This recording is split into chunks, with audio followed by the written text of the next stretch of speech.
ઓમ શ્રી ગણેશાય નમઃ. આપ સર્વે ગીતા પ્રેમી ભક્તોનું આ આપની ચેનલમાં હાર્દિક સ્વાગત છે. બધાને ભાવપૂર્વક જય શ્રી કૃષ્ણ. જો આપને વિડીયો સારો લાગે તો વિડીયોને લાઈક કરો, વધુમાં વધુ લોકોને શેર કરો, કોમેન્ટ બોક્સમાં જય શ્રી કૃષ્ણ જરૂર લખો અને અમારી ચેનલને સબસ્ક્રાઈબ કરો. આથી અમને બહુ જ પ્રોત્સાહન મળે છે. આજે અધ્યાય 13 શ્લોક ક્રમાંક 11 થી 20 શ્લોકાર્થની સાથે. શ્રી ભગવાન ઉવાચ અધ્યાત્મજ્ઞાન નિત્યત્વમ તત્વજ્ઞાનાર્થ દર્શનમ એતજ જ્ઞાનમિતિ પ્રોક્તમ અજ્ઞાનમ યદતોન્યથા. અધ્યાત્મ જ્ઞાનમાં નિત્ય સ્થિત રહેવું અને તત્વજ્ઞાન વડે જેનું પ્રતિપાદન કરવામાં આવ્યું છે એ પરમાત્માને જોતા રહેવું, આ બધું જ્ઞાન છે.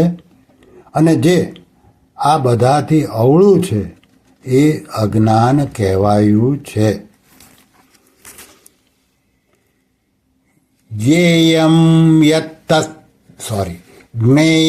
યત્તત્ પ્રવક્ષ્યામિ યજ્ઞાત્વામૃતમશ્નુતે અનાદિમત પરમ બ્રહ્મ ન સત્તન્ના સદુચ્યતે. જે જાણવા યોગ્ય તત્વ છે તથા જેને જાણીને માણસ પરમાનંદને પ્રાપ્ત થાય છે એને સમ્યક રીતે કહું છું. પ્રકૃતિ અને જીવાત્મા આ બે અનાદિઓનો સ્વામી પરમ બ્રહ્મ નથી સત કહેવાતો કે નથી અસત.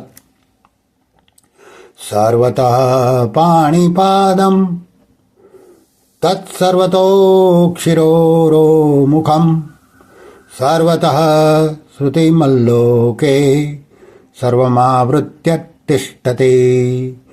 એ સર્વ તરફ હાથ પગ ધરાવનાર, સર્વ તરફ આંખ મસ્તક અને મુખ ધરાવનાર અને સર્વ તરફ કાન ધરાવનાર છે, કેમ કે સંસારમાં એ સૌને વ્યાપીને સ્થિત છે. સર્વેન્દ્રિય ગુણાભાસમ સર્વેન્દ્રિય વિવર્જિતમ અસક્તમ સર્વવૃત્ચૈવ નિર્ગુણમ ગુણભોક્તૃ ચ. એ સઘળી ઇન્દ્રિયોના વિષયોને જાણનાર છે, છતાં વાસ્તવમાં સઘળી ઇન્દ્રિયો વિનાનો છે અને આસક્તિ વિનાનો હોવા છતાં પણ સર્વનું ધારણ પોષણ કરનારો અને નિર્ગુણ હોવા છતાં પણ ગુણોને ભોગવનારો છે. બહિરંતશ્ચ ભૂતાનામ અચરમ ચરમેવ ચ સૂક્ષ્મત્વાતદ્વિજ્ઞેયમ દૂરસ્થ ચાંતિકે ચ તત્.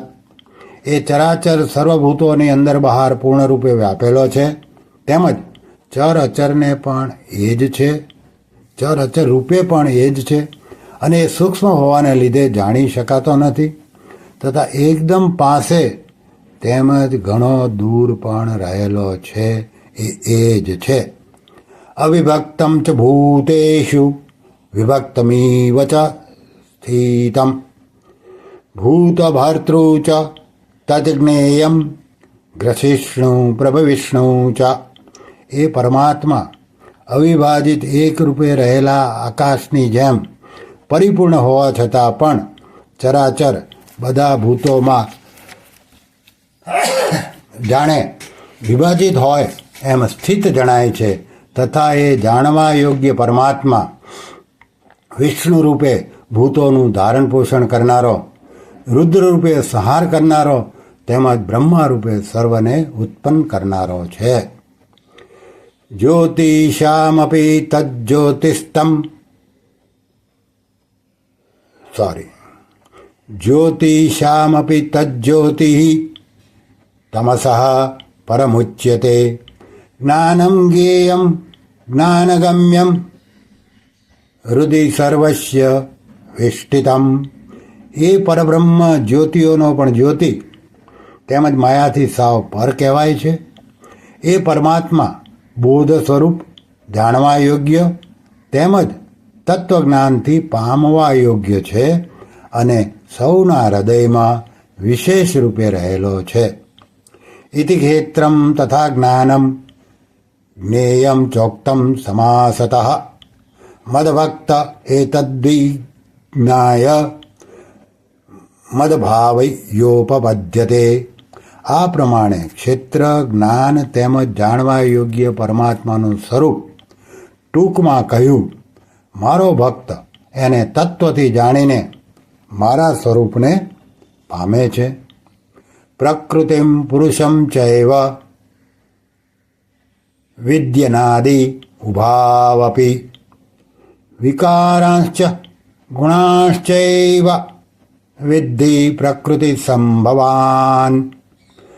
મૂળ પ્રકૃતિ અને પુરુષ એ બેને તું અનાદિ જાણ અને રાગ, દ્વેષ આદિ વિકારોને તથા ત્રિગુણાત્મક બધાય પદાર્થોને પણ પ્રકૃતિથી ઉદ્ભવેલા જાણ. કાર્ય કરણ કર્તૃત્વે હેતુ પ્રકૃતિરુચ્યતે. પુરુષ સુખ દુઃખાનામ ભોક્તૃત્વે હેતુરુચ્યતે. કાર્યો અને કરણોને ઉત્પન્ન કરવામાં પ્રકૃતિ કારણ કહેવાય છે અને સુખ દુઃખોનો અનુભવ થવામાં જીવાત્મા કારણ કહેવાય છે. નારાયણ નારાયણ નારાયણ નારાયણ.